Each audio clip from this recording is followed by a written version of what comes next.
అమ్మమ్మ నానమ్మతో మనం జర్నీ చేసింది అవన్నీ కనెక్ట్ అవుతారు. రాజు బ్యూటిఫుల్ కెమిస్ట్రీ వాళ్ళది. రాజు గారు, ఇప్పుడు మీ సినిమాలు చూస్తే ఇప్పుడు బొమ్మరిల్లు చూస్తే it is a communication gap between father and the son. That is the base, ఒక థ్రెడ్ నడిచిందండి. అలాగే శతమానం భవతి చూస్తే పేరెంట్స్ని నెగ్లెక్ట్ చేసినటువంటి ఒక థ్రెడ్ నడిచింది. ఇద్దరు బ్రదర్స్ బాండేషన్ మీద సీతమ్మ వాకిట్లో నడిచింది. ఆ విధంగా ఇందులో ఉండేటువంటి మెయిన్ థ్రెడ్ ఏంటి?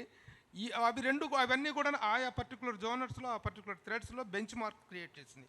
ఇది ఏ జోనర్లో ఇదిలో బెంచ్ మార్క్ క్రియేట్ చేస్తుంది, ఏ రిలేషన్ డామినేటింగ్ ఫ్యాక్టర్ అవుతుంది? ఇందాక నేను చెప్పాను కదా ప్రభు గారు, మనం మిడిల్ క్లాస్ లైఫ్లో ఉన్నప్పుడు మన కుటుంబ విషయం కానీ, మన కుటుంబంలో జరిగేది కానీ ఏది బయటకు వెళ్తే మనకు నచ్చదు.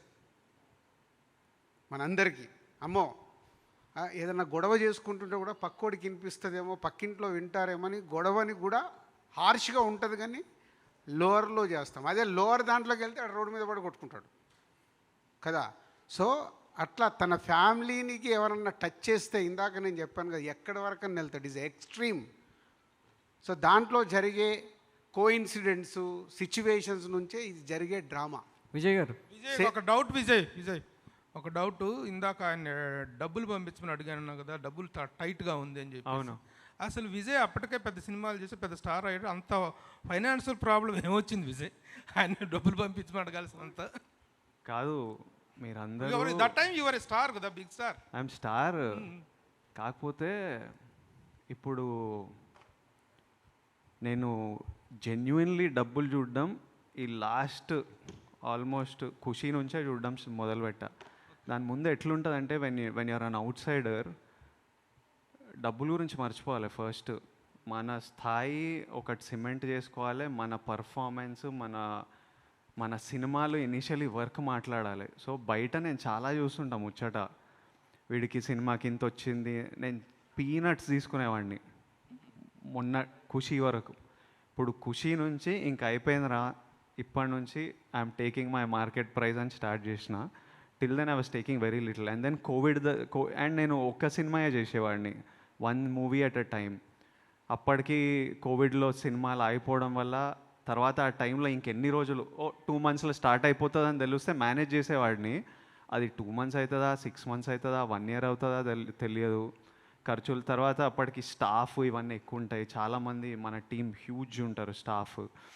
సో అండ్ నేను 10 పనులు చేస్తుంటా, క్లోదింగ్ లైన్ అని, ఇదని అదని, ఎప్పుడు 10 పనులు పెట్టుకుంటా. వాళ్ళందరికీ జీతాలు వెళ్ళాలి. సో దానివల్ల. So what is your market price no? ఇప్పుడు మార్కెట్ ప్రైస్ తీసుకుంటున్నాను కదా, కంఫర్టబుల్ మార్కెట్ ప్రైస్. ఎవరికి? విజయ్ గారు, నేను చెప్తా. ప్రొడ్యూసర్కు డబ్బు మిగులుతుంది ఈ సినిమాలు అన్నప్పుడు, సార్ నాకు ఇంత ఇవ్వండి, మీరు ఇంత తీసుకోండి, మీరు కూడా హ్యాపీగా ఉండాలన్నప్పుడు అదే మార్కెట్ ప్రైజ్ని ఫిక్స్ చేస్తుంది. ప్రొడ్యూసర్ గురించి కూడా ఆలోచిస్తున్నాడు కాబట్టే ఈరోజు నేను ఈ సినిమా ఇంకా ఫర్దర్గా 2 సినిమాలు చేయబోతున్నాను. విజయ్ గారు ఇక్కడ విజయ్ గారు రెండు ప్రశ్నలు.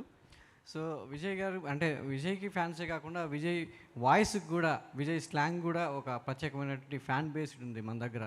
ఈ సినిమా విషయంలో మీ స్లాంగ్ సో ఎలా ఉండబోతుంది అంటే ఒక మిక్స్డ్గా ఉంది, ఇటు తెలంగాణ ఆంధ్ర. సో ఏమండి అనడం ఎక్కువగా మనకు ఆంధ్రాలో వినిపిస్తుంటుంది, ఇక్కడ మామూలుగా మాట్లాడుతుంటాం. రెండోది డ్యాన్స్ విషయంలో ఉక్ స్టెప్స్ కావచ్చు, అవన్నీ చాలా అట్రాక్ట్ చేస్తున్నాయి ఈ సినిమాలో. మెట్రో రైల్లో వేసిన ఉక్ స్టెప్స్ కావచ్చు, అవన్నీ కూడా డ్యాన్స్ విషయంలో ఈ సినిమా నుంచి విజయ్ కాస్త మెరుగుపడ్డాడు అనుకోవచ్చు. కాస్త ఇంకా ఇంప్రూవ్ అయిపోయారు డ్యాన్స్ విషయంలో. చాలా అట్రాక్ట్ అంటే మాటలతోనే కాకుండా డ్యాన్స్తో కూడా యూత్ని ఇంకా అట్రాక్ట్ చేసుకునే ప్రయత్నాల్లో ఉన్నారు.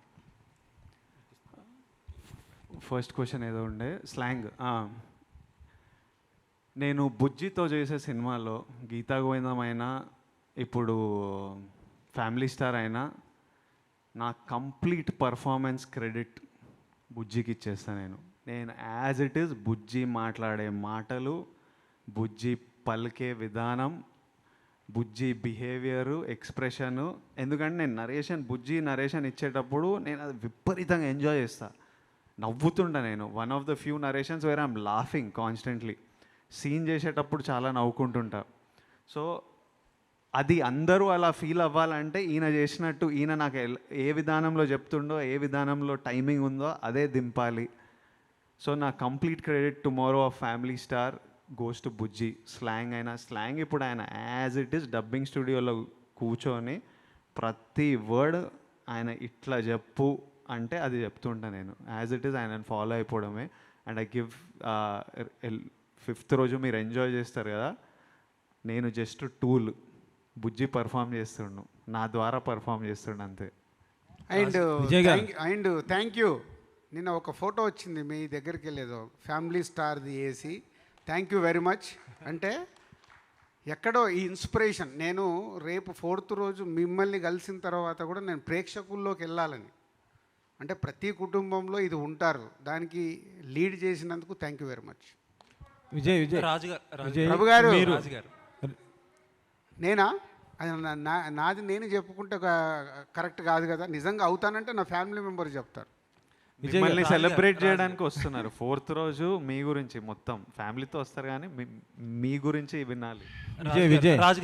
విజయ్ గారు ఒకటి మీ గత ఫిలిమ్స్ వల్ల కానీ, అర్జున్ రెడ్డి వల్ల కానీ, రౌడీ బాయ్ అని, లేకపోతే మీ యాటిట్యూడ్ గురించి అని బయట ఎక్కువ మంది చాలా యాటిట్యూడ్ విజయ్కి అనే ఫీలింగ్ ఉంటుంది మీ క్యారెక్టరైజేషన్స్ వల్ల. కానీ ఇప్పుడేమో మీరు మాట్లాడేది ఈ పర్టికులర్గా ఈ మీడియా ఇంటరాక్షన్లో ఎంతో మెచ్యూర్డ్గా, మోర్ కనెక్టెడ్గా, చాలా middle class, down to earth లాగా మాట్లాడుతున్నారు.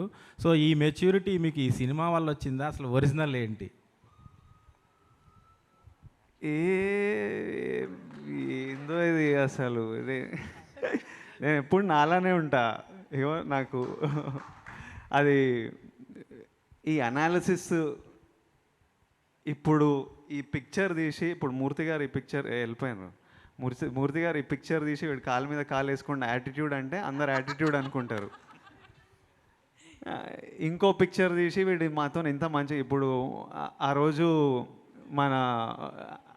మేము మాట్లాడుకుంటున్నప్పుడు ఒక ప్రెస్ మీట్లో నువ్వు మాతో ఎంత కాలు మీద కాలు వేసుకొని ఎంత హ్యాపీగా మాట్లాడేవాడు, ఇప్పుడేమో స్టార్ అయిపోయినావు, ఇట్లా మాట్లాడుతున్నావు అంటే నాకు అలాంటి ఫీలింగ్ ఏం లేదు. మంచిగా కాలు మీద కాలు వేసుకొని మాట్లాడదామని కాలు మీద కాలు వేసుకొని మేము మాట్లాడుకున్నాం. అదేదో తీసి ఇంకో రకంగా ప్రజెంటేషన్ చేసి, ఇవి నేను కెరియర్ స్టార్టింగ్ నుంచి చూస్తున్నా. అది ప్రాబ్లం కాదు. అవన్నీ దాటి వెళ్తేనే మనం ఈ ప్రొఫెషన్కి వచ్చినామంటే ఎవడైనా ఒక స్థాయిలో కూర్చోవాలంటే ఇట్లాంటివన్నీ దాటి వెళ్తేనే కూర్చుంటాం.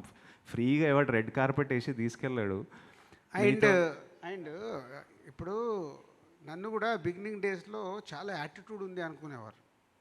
నాకు ఎప్పుడు తెలిసిందంటే అది ప్రభాస్ చెప్పాడు ఒకరోజు. ప్రభాస్, ఏంటి నీ బాడీ లాంగ్వేజ్ ఇది, ఇలా చూస్తావు ఈడెవడరా బాబు ఇంత యాటిట్యూడ్ అనుకునేవని భయ్యా అన్నాడు. అంటే నాతో క్లోజ్ అయ్యేంత వరకు ప్రభాస్కి ఈ ఫీలింగ్లో ఉన్నాడు. ఆర్యా సినిమా అయిపోయి మొన్న కథ గురించి మాట్లాడుతున్నప్పుడు కానీ ఆయనకు నేను అర్థం కాల. సో ప్రతి మనిషిని చూసే విధానం, మేబీ ఇప్పుడు నేను ఉన్నప్పుడు నేను ఏదో ఆలోచించుకుంటూ నేను ఏదో ఉంటూ ఎలా ఉంటానో నాకు తెలియదు. నేను ఆలోచించిన ఆ టైంలో చూసే వాళ్ళకి అది డెఫినెట్గా కనిపిస్తుంది. ఇప్పుడు విజయ్తో నా జర్నీ ఆల్మోస్ట్ 5 years నుంచి నేను క్లోజ్గా చూస్తున్నాను. నిజంగా విజయ్కి యాటిట్యూడ్ ఉంటే నేను ఎప్పుడు వెళ్ళాలా? నేను వెళ్ళా అంటే నా జర్నీలో కూడా తనతో ఒకటి కంఫర్ట్, వర్క్లో కానీ చేస్తున్న దాంట్లో కానీ దీంట్లో అన్నీ కనిపిస్తున్నాయి కాబట్టి అన్నీ అబ్జర్వ్ చేసుకుంటే వెళ్తాం. నెక్స్ట్ది లైఫ్ అనేది కూడా నేర్పిస్తూ ఉంటుంది. రఘు, నేను ఇప్పుడు 20 ఏళ్ళ నుంచి చూస్తున్నా. నేను ఎక్కడికి వెళ్ళి అక్కడి నుంచి నన్ను నువ్వు చూస్తున్నావు.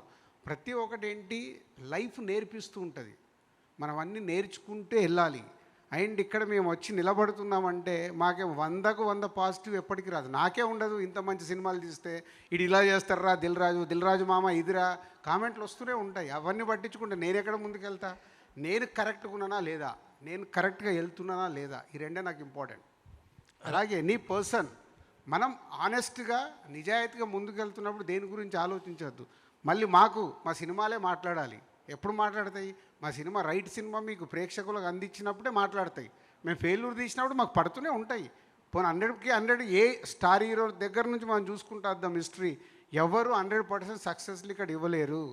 ఎగ్జాంపుల్ నేను మన మధ్యాహ్నం పవన్ కళ్యాణ్ గారు ఖుషీ టు గబ్బర్ సింగ్ 10 years పీరియడ్లో ఒక జల్సా, ఒక గుడ్ ఫీలింగ్ వచ్చింది. 10 years కానీ ఆయన స్టార్ ఇమేజ్ ఇంత కూడా కదలలే. ఎందుకు? వెయిటింగ్. ఎప్పుడో ఒక మంచి సినిమా వస్తుంది, ఎప్పుడో ఒకటి. హీరోలకైతే అసలు ఏమీ కాదు నా లెక్కన.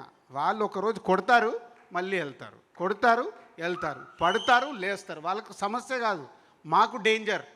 డైరెక్టర్లకి ప్రొడ్యూసర్లకి డేంజర్. సినిమాలు ఫ్లాప్ వచ్చినాయి అనుకో నా డబ్బు పోతూ ఉంటుంది, నేను నిలదొక్కుకోవడం కష్టం. డైరెక్టర్లకు ఫ్లాప్లు వచ్చిన 3వ సినిమా తర్వాత డైరెక్టర్ని ఎంకరేజ్ చేయరు, కానీ హీరోలకు ఏమీ కాదు.